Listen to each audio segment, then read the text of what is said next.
ক্যামেরার সামনে একটা লুক আমাদের, আর ক্যামেরার পিছনে একটা মানে লুক থাকে বা একটা মানুষ থাকে।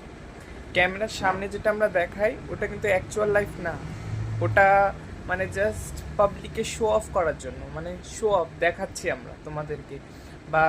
কি হচ্ছে অ্যাকচুয়ালি হ্যাপিনেস মোমেন্টটা, কিন্তু অ্যাকচুয়ালি ক্যামেরার পিছনে যে একটা আছে, মানুষ আছে, বা যে ভিডিওটা বানাচ্ছে বা ভিডিওর পিছনে যে মানুষটা আছে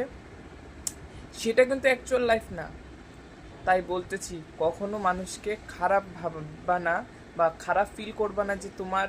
মানে এই ভিডিও এই যা কিছু দেখে যে ওর এই মোমেন্টটা হচ্ছে, ও ওই মোমেন্টটা শো অফ করছে তোমাদের সামনে বা তুলে ধরতেছে যে এই মোমেন্টটাই মানে কি যেন বলে সুন্দর বা দেখতে খুব ভালো। ওটা দেখে আমরা বিচার করে নিই যে হ্যাঁ ও মানে হ্যাপিতে আছে বা সব কিছু পেয়ে গেছে, আমরাই কিছু নেই। কিন্তু